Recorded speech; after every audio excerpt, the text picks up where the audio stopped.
Hola, ¿qué tal? Bienvenidas, bienvenidos. Siempre es un gusto estar en estas noches de diálogos jurisprudenciales con ustedes. Agradecemos muchísimo desde este espacio fenomenal que tenemos en el Poder Judicial del Estado de México, la hospitalidad de AMX Noticias, de TV Mexiquense, y hoy precisamente estamos de plácemes porque, si me lo permiten, les voy a presentar a dos de las juristas que más admiro, que me da muchísimo gusto tenerlas aquí. Y bueno, en primer lugar quiero presentarles a una de las magistradas más respetadas de este tribunal, como es la magistrada María Ledith Becerril, que además nos hace el honor de acompañarnos para darle la bienvenida a nuestra invitada que viene de fuera. Magistrada, muchísimas gracias, es un gusto tenerla con nosotros. Muchas gracias, doctor, siempre es un placer compartir la mesa con usted y desde luego con nuestra invitada. Muchísimas gracias y gracias al público que nos da el favor de su preferencia y de su atención. Gracias. Pues mil gracias. Vamos a hablar del procedimiento abreviado con una gran experta en el tema, además de la magistrada Becerril, desde luego. Vamos a hablar con la doctora Rocío Morales Hernández, que es abogada egresada de la Escuela Libre de Derecho, tiene una especialidad y maestría en Ciencias Penales por la Universidad de Anáhuac, una maestría y democracia en Derechos Humanos por la Facultad Latinoamericana de Ciencias Sociales y es doctora en Derecho Penal por la Universidad Tepantlato. Ha dado clases en muchas universidades de nuestro país, particularmente en nuestra área metropolitana, y a mí me gusta mucho recordar que tiene una obra escrita fundamental que ha tenido un gran impacto en el Instituto de Investigaciones Jurídicas de la UNAM. Por ejemplo, su libro Feminicidio ha contado ya con más de 5,000 visitas y bueno, también, ¿por qué no decirlo? Quiero decir que fue probablemente la primera jurista que conocí y que admiré, literalmente cuando estaba yo de pantaloncito corto o menos, ¿verdad? Mi querida doctora, bienvenida. Ay, muchas gracias por la presentación, muchas gracias por la invitación, señora magistrada, por haber aceptado estar aquí y pues al doctor Sodi, indiscutiblemente gracias. Le damos el agradecimiento de su parte y por supuesto estamos muy agradecidos con la presidencia de este tribunal que hace posible este programa Diálogos Jurisprudenciales. Y sin más, un tema que es espinoso, que es polémico, que parecía que podía haber funcionado y que se detuvo, magistrada, en su funcionamiento, por lo menos en este Estado de México, por algunos cambios normativos. Es correcto, sí, hablar de un procedimiento abreviado como una forma anticipada de culminar los procesos penales, pues evidentemente en un inicio, e incluso nuestra legislación anterior, antes de la aplicación del Código Nacional de Procedimientos Penales, era una forma realmente fabulosa para efecto de evitar que todos los asuntos llegaran a un juicio. Estaba muy solicitado, era el boom específicamente para poder evitar esa congestión en tribunales de juicio oral. Sin embargo, en la reforma que se establece, en la vigencia del Código Nacional de Procedimientos Penales, se establecen determinadas restricciones específicamente de quién puede solicitar la procedencia de este procedimiento abreviado y específicamente limitar a que sea el Ministerio Público quien puede solicitarlo. Y a partir de esa limitante, al establecer que es una cuestión que no es un derecho sustantivo del imputado o del acusado en su momento, sino que es una política criminal, que así se debe de ver, que es generado a partir de una política criminal y que por ende se otorga esa facultad exclusiva al órgano acusador para que pueda solicitarlo en su momento, y es cuando cae la petición de los procedimientos abreviados. No se tramitan en nuestro estado, al menos, con esa misma riqueza, con esa misma, pues podríamos decirlo, constancia que lo hacían en el Código de Procedimientos Penales vigente para el Estado de México. Y por una razón, pues, de legitimación al proceso, ¿no? Correcto. Realmente el gran tema sería ese, doctora, es decir, si podemos o no, dado lo que dice el Código Nacional de Procedimientos Penales, excitar al Ministerio Público para que solicite el abreviado. Bueno, mi experiencia es principalmente en la Ciudad de México. Nosotros tuvimos un código de procedimientos penales, pero fue muy breve. Prácticamente no entró en vigencia y entramos a aplicar el Código Nacional. Obviamente viene un choque.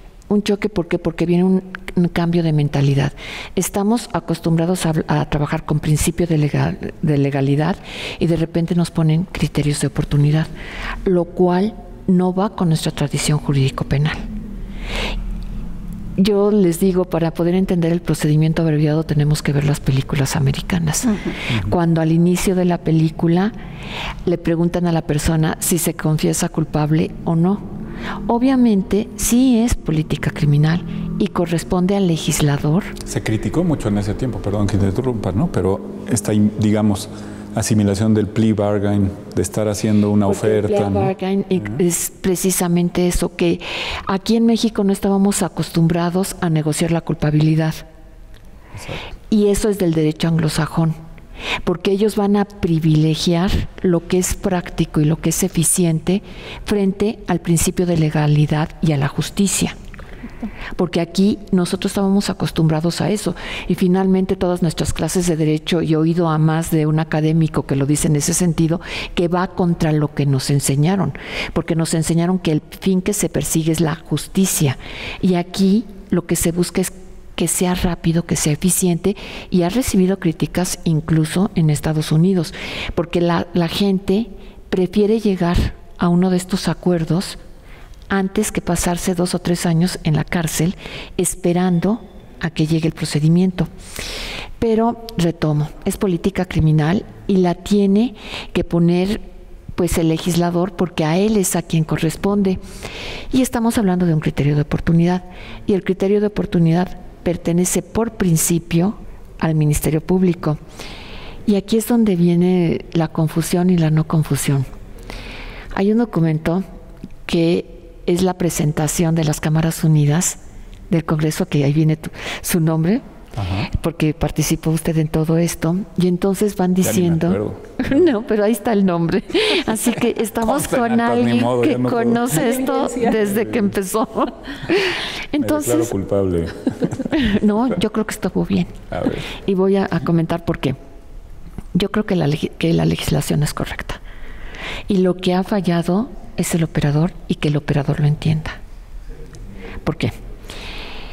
El criterio de oportunidad tiene distintas clases, y eso lo dicen en la misma presentación a la que hago referencia.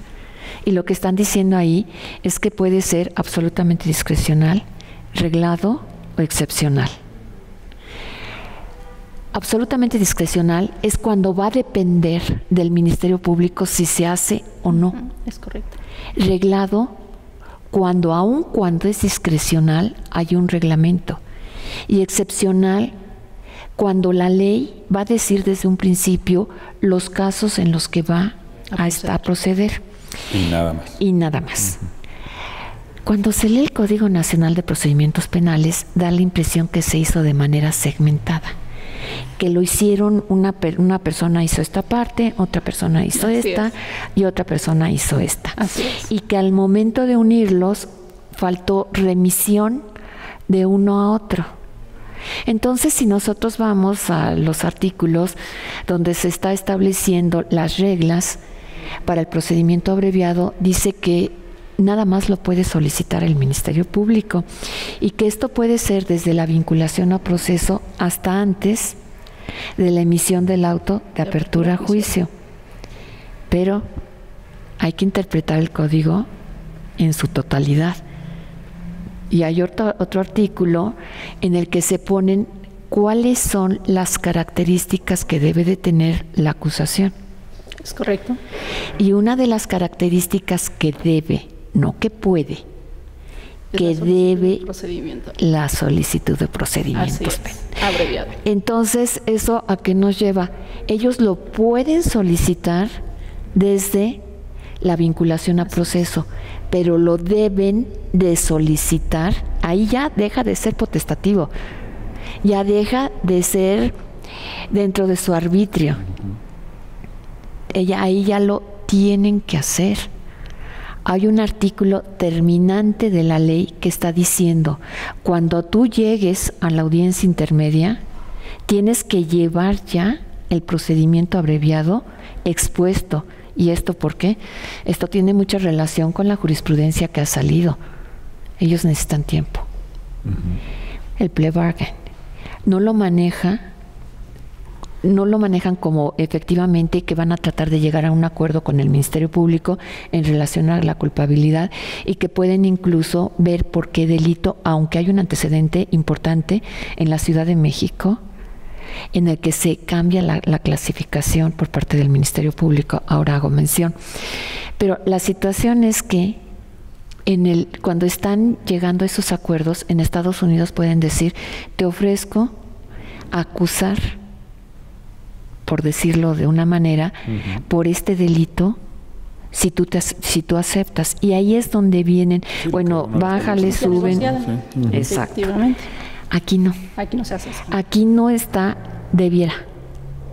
Es que es la esencia del procedimiento abreviado como tal, es la justicia negociada, porque a partir de eso el Ministerio Público pues, te puede ofertar, ok, si tú reconoces la responsabilidad en la comisión de este ilícito, te ofrezco la reducción, ¿no? Ya que se establece en el código. Si el delito que cometiste es doloso, pero no tienes antecedentes, pues hasta la mitad. O en todos los demás casos en los que no reúnan los requisitos, pues una tercera parte. O en los delitos dolosos, hasta 2/3 partes, ¿no? Que esa es la parte que van a negociar y que pues, es una cuestión que sí entiendo que a partir del derecho anglosajón es pragmático, a diferencia de nosotros que no hemos entendido esa parte. ¿Pero puedo negociar la conducta por la que...? No, la conducta no. Los hechos no se pueden negociar.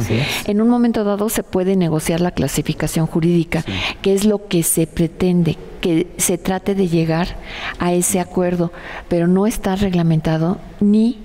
Aquí es muy importante la capacitación. A mí me gusta mucho decir que la mejor crítica que tenemos a la capacitación en México nos la hizo la Corte Interamericana de Derechos Humanos en Campo Algodonero. Si no les molesta, ahorita nos cuentas esa crítica que me interesa muchísimo, pero nos tenemos que ir a un corte. No se vayan, ni ustedes, ni allá, en sus casas.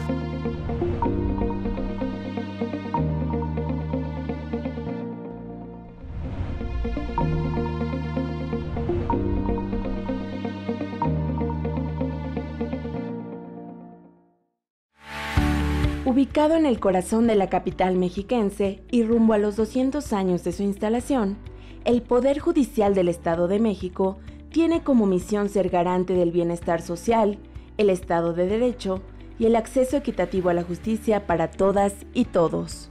Con más de 6,000 servidoras y servidores comprometidos y distribuidos en los 18 distritos que conforman las 4 regiones de nuestra entidad, la Casa de Justicia garantiza la imparcialidad en los procesos judiciales, asegura que las leyes se cumplan y que los derechos de todos los ciudadanos sean respetados. Cuenta con 2 estructuras principales, una jurisdiccional con 476 personas juzgadoras de las 2 instancias, además del resto del personal en juzgados, y otra administrativa, responsable de la distribución de presupuesto, planeación e infraestructura. El Poder Judicial del Estado de México atiende a más de 18 millones de habitantes con necesidades de justicia en las materias familiar, laboral, mercantil y civil, penal y justicia para adolescentes, además de impulsar las alternativas de solución de controversias a través de la mediación. Hoy, el máximo tribunal mexiquense es vanguardia en justicia digital con juzgados en línea, civil, familiar, especializado en cateos, órdenes de aprehensión y medidas de protección, y un juzgado contra la violencia familiar, además de contar con un robusto tribunal electrónico basado en el expediente y la firma digital. El PJ-EDOMEX es ejemplo de la implementación de la justicia laboral, modelo en el manejo de archivos, innovador en administración de justicia mediante juzgados colmena y sistema de jurisprudencias, destacado en gobierno abierto con la publicación de sus sentencias, punta de lanza en amnistía a nivel nacional e impulsor de una renovada política criminal en la entidad con un nuevo código penal.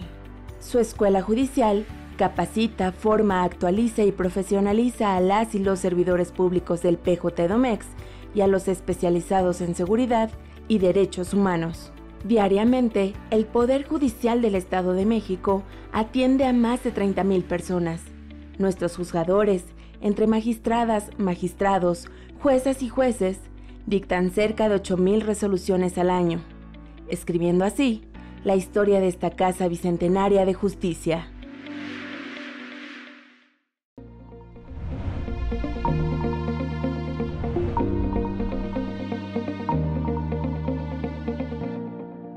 Bien, volvemos, estamos hablando del procedimiento abreviado, pero han salido una serie de temas interesantísimos con nuestras 2 invitadas de hoy. Precisamente nos habíamos quedado y tuve yo que interrumpir a la doctora Morales cuando iba a hablar de esa gran crítica que se ha dado a la capacitación y yo diría en general a la formación jurídica e incluso a la formación de operadores auxiliares del derecho en nuestro país, que fue campo algodonero, ¿no? La sentencia de la Corte Interamericana. Y es precisamente como se refieren, que operadores y operadoras de justicia en México la capacitación es formal. Y somos excelentes, o sea, en el momento en que nos dicen, apréndete de memoria, todos estos tratados me los aprendo. Apréndete el Código Nacional, me lo aprendo. Maneja el Código Nacional, lo manejo. Pero hay algo más importante. Hay que entender los contextos. Y el contexto en el que surge, por qué y para qué. No es cambiar de chip, que se usó mucho esa palabra porque no somos máticas. Acabó siendo odiosa, ¿no? No, y aquí el punto, entonces, con base en esa crítica, ahí lo utilizan para hablar de género. Y no, lo que nos están diciendo es, si a cualquiera de ellos les haces un examen de lo que es género, bueno, te van a contestar y te van a contestar bien. El punto es que puedan ellos identificar. Sí, que se interioricen, ¿no? Que identifiquen, por ejemplo, cuando hay discriminación por razón de género en contra de una mujer y estás impidiendo el acceso a la justicia. Pasa lo mismo. Si nosotros queremos traer el sistema que manejamos durante años y adecuarlo a este sistema, estamos perdidos. Porque vamos a querer seguir trabajando con principio de culpabilidad frente a principio de presunción de inocencia. Vamos a tener, o sea, ahí vienen muchos obstáculos, muchos problemas, y uno es ese. El procedimiento abreviado es un criterio de oportunidad, pero un criterio de oportunidad reglado. Y lo dicen en esa presentación. Que no es completamente al arbitrio del Ministerio Público, sino que se está limitando y se está arreglando. Entonces puede un juzgador en un momento dado exigir al Ministerio Público que llegue al abreviado, a la intermedia, con la oferta y con la oferta con tiempo. Porque repito, ya la Corte lo dijo, que lo tienen que dar con suficiente tiempo para que piense si lo acepta o no lo acepta.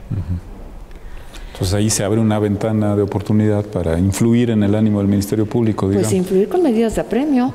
Pues a mí también me parece también un poco delicado en ese aspecto considerarlo, porque en ocasiones dice, a ver, oblígame a presentar una acusación de procedimiento abreviado. Eso es para la etapa intermedia, pero si se solicita, por ejemplo, antes de esa etapa intermedia, ¿por qué razón, bajo qué criterio se le podría ordenar al Ministerio Público? Y esto lo considero porque efectivamente, por una parte, hay legislación que nos permite establecer una interpretación más laxa, más amplia del artículo 17 de la Constitución Política, del artículo 20 en el apartado A respecto de esas formas anticipadas de terminar los conflictos o incluso los mecanismos alternos, en el que parece que amplía esa gama que cualquiera de las partes procesales lo puede realizar, o incluso el artículo 117, donde se establecen las obligaciones del defensor en el Código Nacional de Procedimientos Penales, en la fracción 10ª, donde dice que el defensor propondrá que se lleve a cabo el procedimiento abreviado. Entonces, es correcto lo que mencionaba, que parece que nuestro código fue seccionado. Por una parte faculto, por otra parte limito, y vamos a ver cómo se lleva a cabo la interpretación. Y por otra parte, una mesa general. Exactamente. Y por otra parte tenemos un amparo resuelto, un amparo en revisión, el 128 del 2020, resuelto en el 2021, donde dice la sala, a ver, esto es política criminal, esta es una facultad que el legislador concedió al Ministerio Público, no es una prerrogativa, no es un derecho sustantivo para el imputado, y bajo tales circunstancias es constitucional y perfectamente viable que sea el Ministerio Público quien tenga esa facultad exclusiva de solicitar el procedimiento abreviado. ¿Por qué? Pues porque se parte de que esa política criminal se realiza con la finalidad de descongestionar un sistema de justicia, pero sí es correcto que nosotros en nuestro sistema tenemos todavía esa herencia de ese sistema inquisitivo en el que no estamos más bien familiarizados con el término de negociar, sino simplemente aplicamos la norma, ¿no? Taxativamente, así, a tal cual lo menciona. Y entonces el Ministerio Público a veces deja de ser práctico en ese aspecto. Si la persona está aceptando la responsabilidad o pretende aceptar la responsabilidad, creo que eso es más que suficiente para descongestionar el sistema y poderle brindar en razón a esa aceptación de esa culpabilidad, de esa responsabilidad, que se puedan dar ciertos beneficios y que con ello también en su momento, en el momento en que estemos en una fase de ejecución, pues también pueda acceder a otros beneficios y descongestionemos así el sistema de justicia. Me interesa mucho, magistrada, la experiencia previa del Estado de México, porque si ahí los números eran buenos, pues significa que el diseño procesal tenía alguna cosa rescatable. Es correcto. Acá en el Estado de México era que cualquier persona, las partes procesales específicamente, podrían solicitarlo, defensor, imputado, Ministerio Público. Si había oposición por parte del Ministerio Público, el juzgador le podía requerir cuál era la razón por la que existía oposición para que se pudiera aperturar un procedimiento abreviado. Si las razones se consideraban que no eran objetivas o que incluso podrían incurrir en una discriminación hacia la persona, el juzgador sí obligaba al Ministerio Público. A ver, advierto, tú no tienes una oposición fundada, tampoco la víctima tiene una posición fundada, lleva a cabo la acusación para ese procedimiento abreviado. Y se hacía, de verdad que era la forma más rápida de terminar ese proceso. Pero también hubo muchas críticas en el aspecto social, porque aquí una cuestión que se mencionaba era que el procedimiento abreviado era la puerta giratoria de la delincuencia, que el hecho de que se dictara una sentencia de procedimiento abreviado, que fueran en ese tiempo también penas más vehementes, menos agravadas como ahora, permitían que obtuvieran beneficios. En el momento en el que se dictaba la sentencia, el juez le podía conceder una suspensión condicional, le podía conceder una sustitución de la pena, una multa, y así obtenía su libertad. Entonces decían, es que no es posible que después de haber cometido un robo con violencia, le dictes una sentencia, se vaya y a los 2 meses otra vez regrese. Es que esa no era la esencia, eso no fue culpa del procedimiento abreviado, sino esa era culpa de quien estaba acusando, porque si el órgano acusador tenía evidentemente los medios para efecto de establecer que esa persona ya había tenido un antecedente penal, será suficiente también para que se argumentara respecto de los sustitutivos que se le iban a conceder. Con que existiera un antecedente penal ya no era procedente conceder los sustitutivos, y eso hacía que ya no fuera la puerta giratoria, claro, pero sí se obtenían sentencias de condena. Claro. Pero yo aquí tengo otra crítica y creo que esto es fuerte, ¿no? Porque dicen la puerta giratoria. La puerta giratoria no debe de existir porque las personas no deben de entrar mientras se les presume inocentes. Ese es un muy buen punto, entonces, ¿no? El tema de la prisión por cautelar. eso, exacto, como medida cautelar y demás automática. Pero el punto que viene aquí a colación es que finalmente en el procedimiento abreviado tenemos que ir entonces al derecho sustantivo, y quien tendría la culpa de eso sería el derecho sustantivo, porque las penas tenemos como un contrasentido, manejamos penas muy altas, pero también beneficios para muchas penas. Yo ahí hablaría de la efectividad. Mejor que se queden 1 año, año y medio, 2 años y salgan, pero que efectivamente se queden, como con el secuestro. La pena mínima son 50 años. Pues entonces lo único que hizo fue que fueran más violentos los secuestros, porque si no iban a salir, pues mejor lo mato. De todos modos, me voy a quedar toda la vida aquí. En cambio... Un famoso incentivo perverso, ¿no? Yo alguna vez tuve un cliente que me dijo, no, licenciado, si me van a meter por lesiones, ya de una vez por algo que valga la pena. No, y aquí yo he visto casos en que les ofrecen en el abreviado 100 años, pues ¿quién en su sano juicio va a aceptar? No, definitivamente. Entonces aquí el punto sería, ¿sabes qué? 15 años, pero te detengo la primera. Pero si vamos a ver al mochaorejas por televisión, eso fue hace 20 o 30 años, y sacaban, yo me acuerdo, centenarios, o sea, pilas de centenarios, pilas de dólares, pilas de todo, y al mochaorejas diciendo con un cinismo impresionante que pues les cortaba las orejas por codos porque no querían repartir, porque tenían mucho, y después le preguntan, ¿y cuántos cometió? No me acuerdo si 18 o 19, y al 19 al 20 lo detuvieron. ¿Cuál es la enseñanza? La enseñanza es solo a 6, solo a 5, solo a 10. Ahí viene la impunidad, porque es la sensación de no pasa nada. Si al primero te detengo, te echo 15 años. Al segundo te vuelvo a detener, te echo 30. Ya no hay tercero, porque ya no saliste. Es correcto. Entonces ahí viene que es todo el sistema, y ahí es la política criminal, no el procedimiento abreviado el que está fallando, ni es esta la puerta giratoria. Porque tener penas en las que una mínima es de 50 años, creo que ya estamos hablando de cadena perpetua, y esto también es inconstitucional, pero estamos yéndonos a otros temas. No, pero entonces está conectado, muy sistematizado. Exactamente, ¿no? Yo creo que Lo que es fabuloso, lo que ustedes han mencionado, es como todos los temas deberían estar correctamente concatenados, sistematizados, de tal forma que no surgieran estas, digamos, estas dudas, estos cuestionamientos acerca de si funciona el sistema en su totalidad, ¿no? Es que te digo, si en vez de decir, bueno, hasta 4 años en federales, hasta 5 años en la Ciudad de México, tienes derecho a beneficios si eres primo delincuente, incluso la suspensión condicional de la pena, tiene también ciertas reglas. En vez de eso decir, te vas a quedar 2 años, año y medio, pero te quedas. Sí, bueno, era lo del Marqués de Beccaria, ¿no? Lo importante es la inexorabilidad de las penas, no su duración. Claro. Aquí podemos poner penas de 500 años, pero... Pero ya, yo me acuerdo mucho que platicaba yo con mis amigas cuando estaba lo de pena de muerte para los secuestradores, que además no es posible por los tratados internacionales que México ha firmado. Pero, bueno. Pero con independencia de eso, no yo platicaba... quitarle el registro al partido que proponía eso, y aquí estamos. Bueno, yo no me meto en política, pero lo que sí puedo decir es que los tratados que hemos firmado nos lo prohíben. ¿Cierto? No podemos regresar, incluso está de manera expresa eso. Pero mis amigas decían, es que deberían de matarlos, hasta que yo me cansé de tratar de explicar y decía, sí, yupi, vamos a matarlos. Bueno, ya está en la ley, ¿y ahora quién matamos? si no hay detenidos. Entonces, primero vamos a investigar, y eso lo dice el primero constitucional, son derechos humanos. Claro.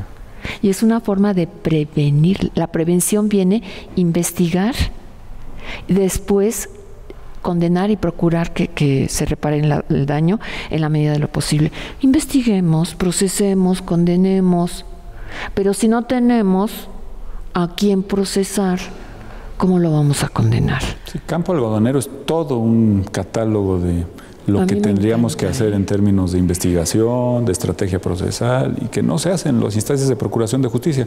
Abro un paréntesis también imprudente, si ustedes me lo permiten. Yo no puedo entender que no sea un tema en las actuales campañas políticas, el de procuración. Es decir, cambios en la administración de justicia, sí, por supuesto, habrá algunos que sean útiles y otros no tanto, pero el gran tema está en las fiscalías. Es correcto. Magistrado. Yo de verdad que siempre he reconocido el gran papel que se juega en las fiscalías y el papel tan importante que tiene para que funcione un sistema de corte como el que estamos hablando, de corte acusatorio adversarial. Todo el trabajo, la investigación se inicia ahí. Y mencionaba a veces que en el sistema, por lo que respecta a la administración de justicia, nos basamos mucho para la emisión de resoluciones en pruebas muy subjetivas. ¿Por qué? Porque no hay, en muchos de los casos, prueba objetiva que haya sido así establecida por parte de la Fiscalía. En pocos asuntos son el momento en el que llevan a cabo una investigación completa, exhaustiva, eficiente, tal y como se ordena dentro de la Constitución y el Código Nacional de Procedimientos Penales. La mayoría de los asuntos los sacan a través de señalamientos o de testigos, pero esos señalamientos que realizan en pocas ocasiones los pueden coordinar o los armonizan con prueba objetiva científica. Y eso es lo preocupante, específicamente de que se pueda, cómo estamos llevando a cabo las investigaciones, si realmente se está realizando bajo ese principio de presunción de inocencia que opera a favor de todo imputado, y que ya no nos estemos bajo ese parámetro de que la persona que sea sospechosa de comisión de un delito necesariamente debe estar en el interior del centro penitenciario. Es romper con paradigmas. Claro. Desde luego que es también tener la certeza de que no haya impunidad, estoy de acuerdo, pero también debemos de considerar si realmente el que esté en el interior de un centro penitenciario garantiza esa reinserción social. Completamente de acuerdo. Si me permite, magistrada, a la vuelta del corte, que va a incluir una muy interesante cápsula, volvemos sobre este tema de si el procedimiento abreviado le haría más fácil la tarea para las cosas más importantes al Ministerio Público. Claro que sí. Volvemos. El proceso penal acusatorio que se implementó en México en el año 2008, bueno, cuando se da la reforma constitucional, y que en el año 2016 ya se concluye la vacatio legis, tenía diferentes figuras novedosas. Una de ellas es el denominado procedimiento abreviado, el cual se tenía como una de las alternativas para evitar estos juicios largos, costosos, en los cuales, pues bueno, se quería resolver toda acción penal, y el procedimiento abreviado era una de estas figuras que iban a permitir eventualmente pues despresurizar también el sistema de justicia penal. Hay unas ciertas ideas que se tienen con respecto a que el acusado o la persona imputada pues en este caso, al optar por esta medida, tiene que aceptar su culpabilidad en la comisión de los hechos, pero más allá de esto es un derecho que le asiste a la persona imputada, se podría ver como un derecho, y que además eventualmente va a permitir una reparación del daño a la víctima. Se tiene un poco de temor ante esta figura, tal vez como ante muchas otras, como son los criterios de oportunidad, pero habría que fomentar incluso en el conocimiento que se tiene de la materia penal el uso o la aplicación del procedimiento abreviado, así como de los criterios de oportunidad, u optar por los mecanismos alternativos de solución de controversias, porque finalmente no es que todo se vaya a solucionar a través de juicios, a veces se tiene que solucionar a partir de otras medidas que incluso prevé la propia legislación nacional.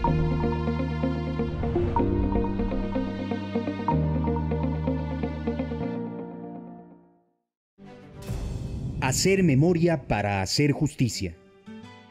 Águilas imperiales en posición de vuelo, en su cuello laurel, muestra de poder y sabiduría, ventanales y puertas contorneadas por hojas de roble y bellotas, símbolos de fortaleza, valor y moral.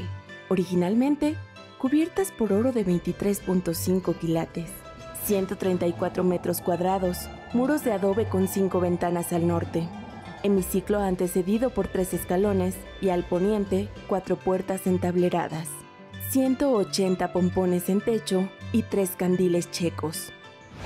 Este es el histórico Salón de Plenos del Poder Judicial, restaurado en el 2021, la primera acción rumbo al Bicentenario. Rescatar el Salón de Plenos es muy importante porque vamos a devolverle su majestuosidad, la grandeza que ha tenido y ha sido testigo de grandes acontecimientos, no solamente para el Poder Judicial, sino para todo el Estado de México. Ese salón fue sede de la legislatura. Desde ahí se hacían recepciones para celebrar las fiestas de la Independencia Nacional. La Guía de los Viajeros, de Aurelio J. Venegas, refiere a este recinto como el Salón Rojo. Se dice que Porfirio Díaz lo visitó y aquí se hicieron las exequias de Vicente Villada, quien residía en el palacio. Un palacio que fue diseñado por un niño héroe. Sí, escuchaste bien, un niño héroe, el ingeniero Ramón Rodríguez de Arangoiti, uno de los cadetes que defendió el castillo de Chapultepec. Llegó a Toluca en 1870 a crear y construir, entre sus obras, el Palacio de Gobierno, actualmente residencia del Poder Judicial. Dentro, el Salón de Plenos, donde magistradas y magistrados toman las decisiones y planteamientos en favor de la justicia.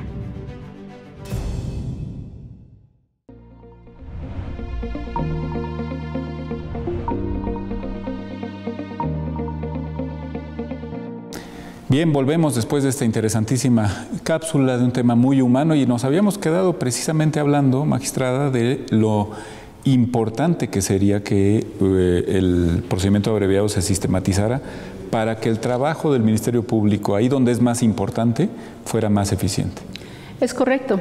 El hecho de que pueda darse cumplimiento a las exigencias de una investigación tal cual debe ser objetiva, con respeto a los derechos humanos, eficiente, exhaustiva, que todos esos requisitos pudieran estar contemplados en todas y cada una de las investigaciones para que con elementos o con datos de prueba suficientes se pueda proceder a esta justicia negociada, ¿no? Cuando el Ministerio Público tenga suficientes elementos, cuando tenga ya prácticamente acreditada la existencia del delito y la responsabilidad penal, será el que se pueda proponer a la parte, a ver qué quieres, irte a una audiencia de juicio oral en el que se van a establecer penas de mínimo a máximo, que no sabes en qué grado de culpabilidad te van a ubicar, si te van a dar la pena máxima o la mínima, o yo te estoy proponiendo ya el que te dé, no la mínima, sino además una reducción a esa pena mínima, solamente si tú tienes el valor de admitir la responsabilidad penal. Y esto, a partir de esa conciencia de admitir esa responsabilidad penal en la comisión del delito, su forma de intervención en la comisión del delito, pues implica que se pueda aperturar o no este procedimiento, porque puede ser que el Ministerio Público también considere que tiene elementos suficientes para poder acreditar el delito y la responsabilidad penal, pero resulta que la persona puede estar consciente de que no cometió el delito y en el momento en el que se le propone un procedimiento abreviado puede decir yo no lo acepto porque yo estoy seguro de que no cometí el delito, o incluso aquí también a veces se abusa por parte de los defensores en el sentido de, en este caso sí, malinformar o incluso no asesorar de manera correcta al imputado y que le dicen, no, pues te conviene el abreviado, porque mira, el hecho de que ya venga una persona, te haga el señalamiento, seguro que te vas a quedar. Entonces, muchas ocasiones no le permiten ver que en un juicio tiene la posibilidad de defenderse de esa acusación, de poder combatir la imputación que en su momento pueda realizar la víctima o quien tiene el carácter denunciante. Y entonces, el imputado, a pesar de estar consciente de que quizá no cometió el delito, puede acceder a llevarse a cabo un procedimiento abreviado y que tenga una sentencia condenatoria. Que cuando lo llega a manifestar en la audiencia y dice, yo no lo hice, pero me acojo al procedimiento abreviado, bueno, pues es el momento en el que el órgano jurisdiccional dice, a ver, entonces usted no está aceptando esa responsabilidad, no puedo aperturar el procedimiento abreviado ante la manifestación que usted me está realizando.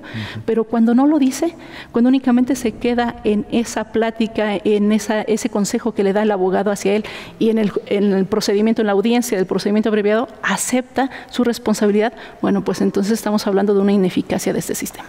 Y también es un tema de defensa adecuada, ¿no? Fíjate que a mí por eso me gusta mucho el sistema. Me encanta. Porque yo no creo que el procedimiento abreviado sea únicamente una forma de terminación anticipada. Creo que también puede facilitar el trabajo al Ministerio Público. ¿Qué es? Su naturaleza jurídica, ya nos dijo, doctora, un criterio de oportunidad. No es un mecanismo alterno de solución de controversias. No. Es la forma de terminación anticipada. También la solución de controversias son en un momento dado que tienen que ver más bien con justicia restaurativa, pero también son criterios de oportunidad. Pero aquí, en un momento dado, lo pueden establecer.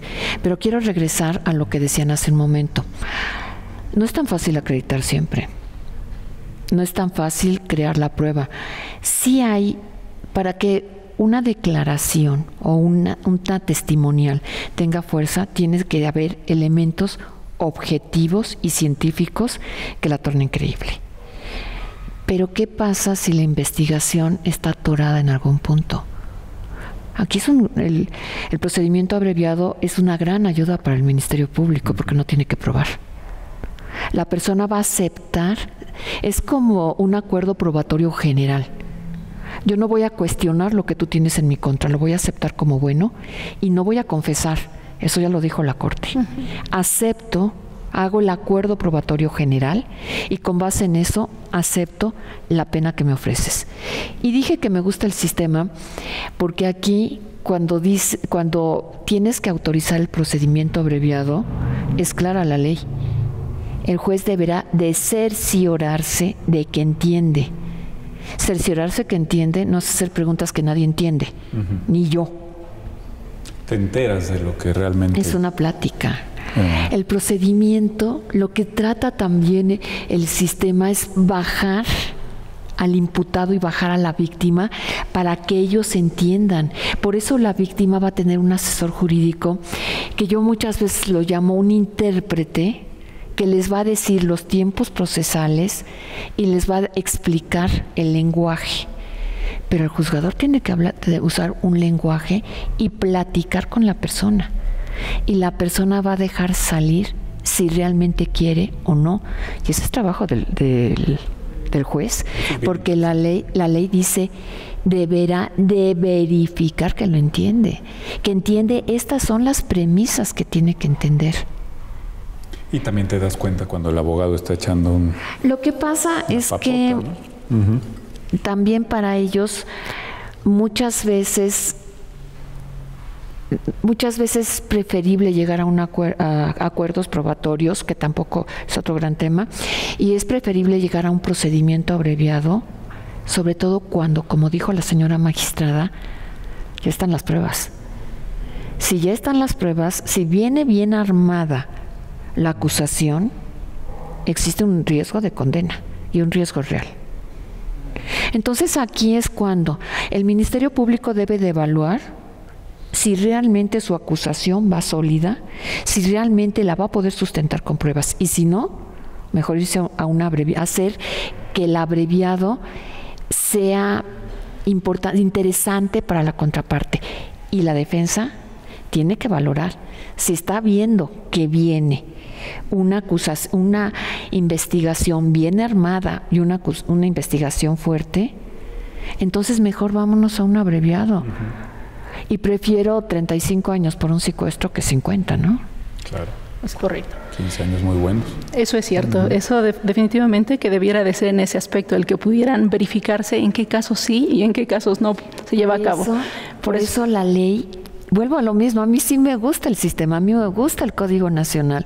Por eso la ley dice que es en el procedimiento abreviado, en la audiencia intermedia, donde se tiene que hacer la solicitud.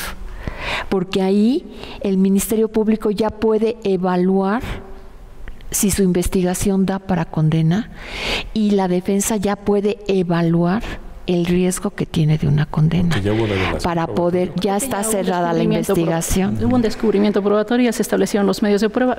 La situación es que, bueno, la ley menciona finalmente, como lo refería, que es a partir del auto de vinculación a proceso hasta antes de la emisión del auto de apertura a juicio.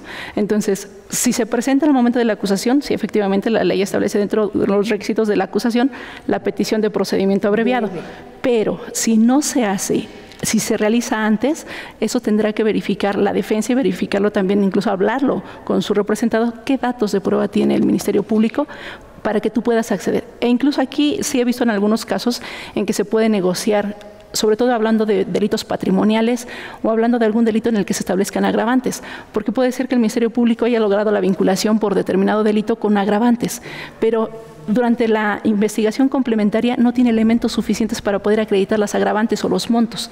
Entonces lo que hace, a ver, vamos a negociar, sí tengo elementos para acreditar el delito y la responsabilidad, pero no todas las agravantes. ¿Te parece que te acuse bajo estas agravantes nada más, o esta agravante, o te quite las agravantes y únicamente llevamos a cabo la acusación de esta figura del tipo básico? Esa es la forma correcta y es la forma en la que debería de hacerse el procedimiento abreviado cuando el Ministerio Público advierte de manera objetiva qué elementos tiene, con qué elementos cuenta dentro de su investigación que le puedan alcanzar para acreditar o no acreditar los extremos de esa acusación. Pero por eso fue que inicié diciendo que el procedimiento abreviado es un criterio de oportunidad reglado, porque desde el auto de vinculación hasta antes de la acusación escrita, es completamente discrecional para el Ministerio Público. Cuando ya viene la acusación escrita, ya la ley es terminante. El Ministerio Público debe de, ya quiero ver una acusación, ya acaba de salir una tesis muy interesante de que si no la presentan en tiempo hay que sobreseer, pero bueno, ese es otro tema. Por lo pronto, es un gran tema. Es un gran tema. Así es. Entonces, vamos a imaginar que al Ministerio Público se le olvida y no pone por qué delito acusa y no pone la previsión legal. ¿Verdad que ahí sí le exigen y le dicen? Entonces, ¿por qué esto, que es un requisito, es más importante que este otro que también es un requisito? La ley no distingue. Y donde la ley no distingue, no hay por qué distinguir. Tan importante este requisito como este. Tan importante que cumplas con esto como que cumplas con esto. Y yo sí te puedo hacer cumplir, porque tengo un artículo terminante de la ley. Entonces, para evitarme problemas, yo nada más digo, el juez, ¿qué es lo que tiene que decir? Pues, por favor, cumple en la intermedia. Quiero que empieces exponiendo brevemente tu acusación. Empieza por esto. No tengo la autorización. La autoriza el juez, no la autorizas tú. No la traes, no te angusties, me la traes en 2 días y te pongo una medida de apremio.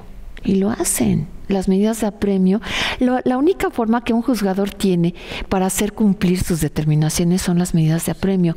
Y si tengo un precepto terminante de la ley, puede hacerlo el juzgador. Ahorita que volvamos del corte y de la cápsula, yo creo que valdría mucho la pena que profundizáramos en esto, ¿no? Porque además se habla de una autorización adentro de la Fiscalía, me imagino, ¿no? Que además hay todo un tema ahí también de autonomía para los ministerios públicos. Volvemos.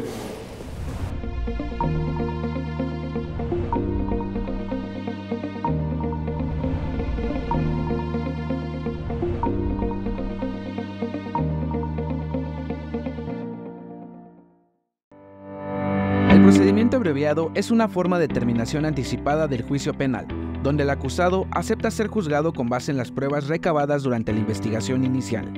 En este proceso, el agente del Ministerio Público presenta la acusación y, tras escuchar los argumentos de las partes, el juez de control resuelve la controversia dictando una sentencia definitiva.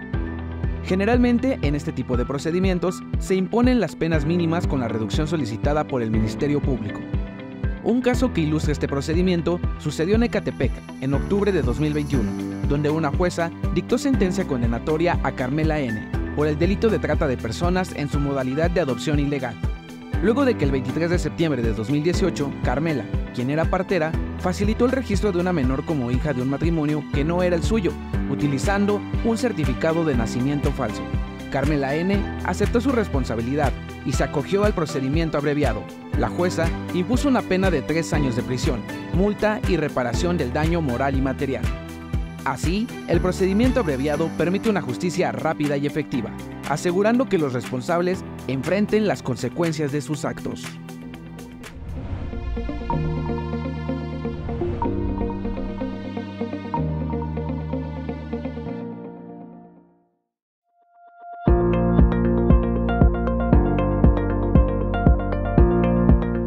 Pretende con este programa de justicia terapéutica es sanar a las personas, regresen a la sociedad debidamente cambiados, evitando precisamente ese consumo de sustancias tóxicas. Se les aprobó a los hoy participantes la suspensión condicional del proceso bajo el modelo de tratamiento en el Tribunal de Tratamiento de Adicciones.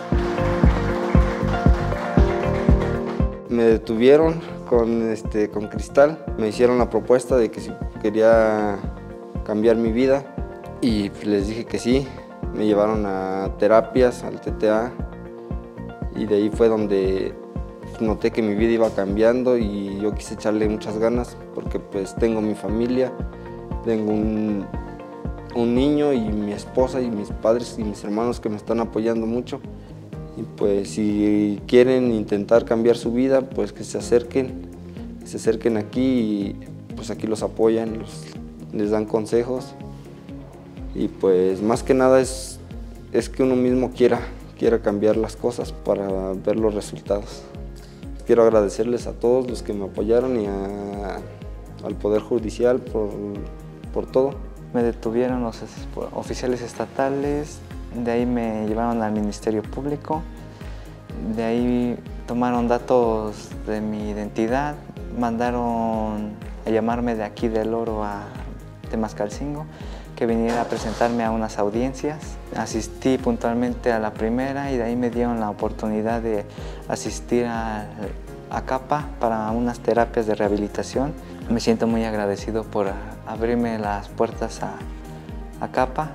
Ahora me siento muy feliz. Ya no estoy con ansiedad, tengo una vida plena, la cual me la paso muy bien con mi familia, mis seres queridos. Les agradezco de corazón al Poder Judicial por brindarme todo el apoyo que me brindaron. Esto es muy importante que se conozca la trascendencia que tiene para nuestra sociedad. El permitir que procesados, acusados, tengan esa oportunidad de resolver un asunto a través de la justicia terapéutica, pues tiene una gran proyección, no solo a nivel jurídico, sino también a nivel social. Con esto se permite a la sociedad tener esa seguridad de que se trata de evitar el consumo de sustancias tóxicas y que precisamente el Poder Judicial, el Tribunal de Tratamiento de Adicciones, contribuye para ello. Les recuerdo que uno de los objetivos precisamente de este programa es sanar antes de juzgar.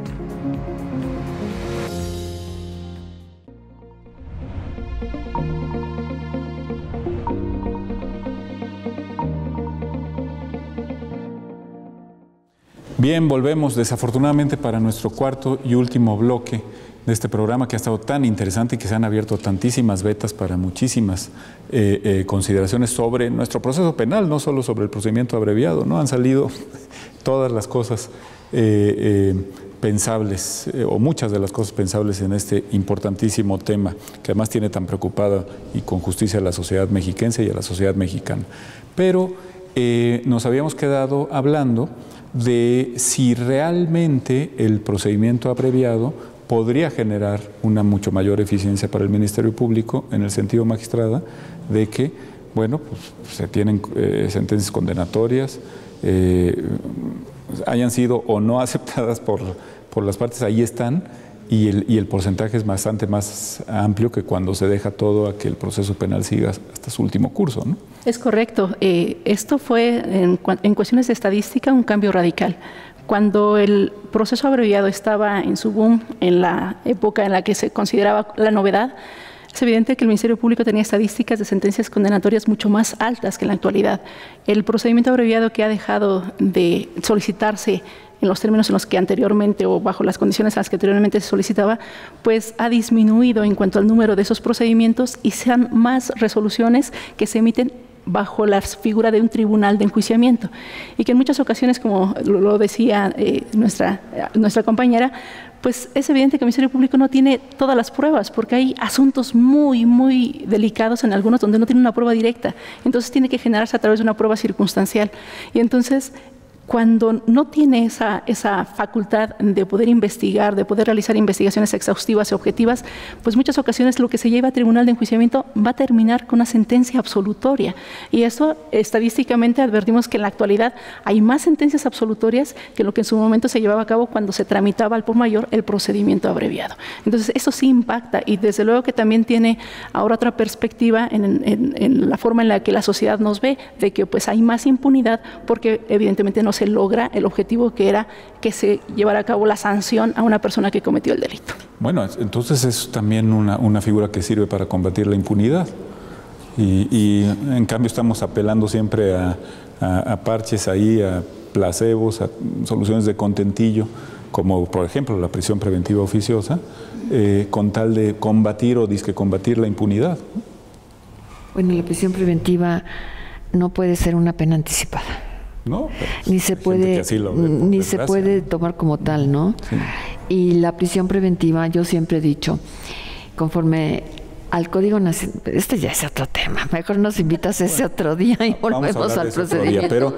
Pero también es importante, creo que es muy importante reconocer que este tipo de medidas sirven para combatir ahí sí efectivamente la impunidad, ¿no? Sirven para despresurizar el sistema, sirven para eficientar.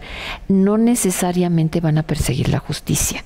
Y esto es muy importante porque, insisto, con un gran académico que respeto mucho, decía, es que el sistema, como está actualmente, rompe con todo lo que me enseñaron en la escuela, porque a mí me dijeron que la consecuencia jurídica era una pena, y ahorita está la suspensión condicional del proceso, está el acuerdo reparatorio, está cierto, y también está el procedimiento abreviado, que el procedimiento abreviado sí hay una consecuencia jurídica, pero en realidad no hay prueba.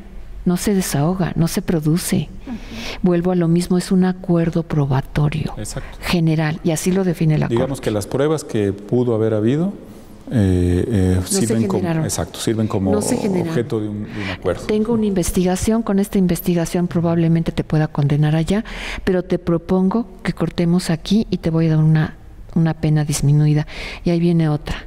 Conforme al artículo 21 constitucional, ¿quiénes pueden imponer penas? ¿Quién es la facultad y cómo está reglamentado en el Código Nacional? Porque en el Código Nacional está un artículo diciendo que no puedes modificar ni para arriba ni para abajo la pena propuesta por el Ministerio Público. Entonces, de hecho, no la está proponiendo, la está imponiendo. Es correcto. Porque, por ejemplo, en Estados Unidos, no me acuerdo si creo que es el sistema federal, proponen la pena, pero el juez es el que la individualiza, porque para eso es que el juez está capacitado para poder individualizar y para poder, tiene parámetros, no es nada más de que me gusta para tanto. Sí, claro. Aquí lo que tendría que verse es qué tanto se puede disminuir y justificar por qué no se da la disminución máxima. ¿Y ahí es donde puede cambiar en los Estados Unidos? Sí, ellos nada más proponen. Acuérdate que allá tienen el sistema federal, de lo que estudié, el sistema federal, y tienen en cada entidad su propio sistema. Pero aquí lo que podría decirse es, el Ministerio Público va a proponer una que tú no puedes rebasar, pero tú puedes ir para abajo, tomando en cuenta los parámetros del 72 del Código de la Ciudad de México, el equivalente aquí en el Estado de México. O sea, estos son los parámetros que tienes que tomar en cuenta para ver cuál es la pena, hasta dónde puedes disminuir la mínima. Ustedes, bueno, en la Ciudad de México, por lo que estoy escuchando, ¿individualizan sanciones para el procedimiento abreviado? No. Bueno, ok, porque aquí pasa lo mismo, No. porque evidentemente el Ministerio propone, y aquí es una cuestión a lo mejor también de certeza jurídica, de que en el momento en el que yo te voy a proponer, que te voy a acusar por esto, tú tienes que tener la certeza de qué pena estoy solicitando para que te impongan, y que a partir ya no nos fuimos a prueba. Exactamente. Entonces, a partir de esto, tienes que tener la certeza que el juez sí puede disminuir, quizá cuando verifique específicamente cuáles son los datos con los que tienes en tu acusación y pueda verificar si se acreditan todos los extremos de lo que tú me estás refiriendo. Racionalmente se establece. Más bien las características. Pero jamás ninguna pena mayor. Exacto. Y entonces a partir de eso también, como se ha mencionado, incluso también por criterios, tendrá que establecerle, ok, aquí en el Estado de México, esta sería tu pena. A partir de esta pena te puedo mencionar que tú puedes acceder al beneficio, porque aquí en el Estado se establece que será de determinado número de años, si hablamos que no exceda de 6 años de prisión, podrá obtener determinados beneficios. La suspensión, la sustitución, el sistema de localización y rastreo a través de lo que se llama como brazalete, esos sustitutivos puede otorgarlos el juez de control, independientemente de lo que en su momento se pueda determinar en la fase de ejecución, pero eso con la finalidad de que tú sepas, ok, te voy a condenar, vas a tener una pena, vas a ser acreedor a esta pena, pero también te debo de explicar cuál es la consecuencia. Esto con la finalidad de que no tengas ninguna duda de cuáles van a ser alcances y consecuencias del procedimiento abreviado y de la sentencia que yo te dictaré. ¿Y cómo puedo cerciorar que entendieron? Digo, a ver, dígame con sus palabras que entendió. Y ellos muchas veces... Es que entendí que digo que confieso y ya me voy a mi casa. No, creo que no. Creo que no es la esencia. Creo que necesitamos afinar algunos detallitos, ¿no? Por ejemplo, ¿procedería a cambiar de defensa? No. Mira, es que ¿esto no es adecuado? No, lo que pasa es que la defensa pudo haber explicado, pero ellos pudieron no haber entendido. Aquí tenemos un emisor y un receptor, y para eso estás tú, se lo vuelves a explicar y vuelvo a lo mismo, tienes que bajar, el juez tiene que bajar, el juez debe de estar capacitado para poder comunicar, porque la ley lo está diciendo, se debe de cerciorar de que entiende. Y si no, ellos tienen derecho a saber, es uno de el artículo 20, para que tú les garantices el acceso a la justicia, ellos deben de entender qué es lo que está pasando. Y por último, ya, porque tristemente de veras nos tenemos que ir, pero ¿y las víctimas en todo esto tendrían algo que decir? Desde luego que también para ellos se establece que podrían oponerse al procedimiento abreviado, nada más que se hace una limitante en la legislación, en el hecho de que para que sea procedente esa oposición debe de ser fundada y así debe de ser calificada por parte del órgano jurisdiccional. Que esto advertimos que es un criterio que podría ser muy amplio respecto de lo que podemos entender por fundado o infundado, dependiendo del caso en particular. Pero la ley lo está limitando, solo se tendrá como fundada cuando se refiere a la reparación del daño, porque finalmente la víctima es un derecho constitucional, la reparación del daño. Pero aquí viene otra cosa, la revictimización o victimización secundaria según las reglas de Brasilia. La víctima vuelve a sufrir. Entonces el procedimiento abreviado le ofrece la oportunidad de que en un momento dado no tenga que ir a juicio a repetir aquello que le produjo dolor. No tenga su imagen. Cierto que se puede preservar su imagen. Pero no tiene que ir, no tiene que dar la cara, no tiene que recordar. Entonces, para la víctima, sobre todo en determinados delitos, esa es una ventaja. Y hay que recordar, justicia no es equivalente a venganza. Pues parece bueno para todos. Perdón, magistrada. Incluso el beneficio también para la víctima es que puede acceder a una reparación del daño de manera más pronta, no esperar un juicio. Magnífico. Sobre todo en patrimoniales. Pues ha sido un privilegio, un honor escucharlas, que nos haya acompañado magistrada Becerril a recibir a nuestra invitada, a la doctora Morales, que ha sido de veras un placer escucharlas y qué bueno que se potencie, que se sistematice y que se entienda bien este tipo de figuras. Muchas gracias y nos vemos en los próximos diálogos jurisprudenciales. Buenas noches.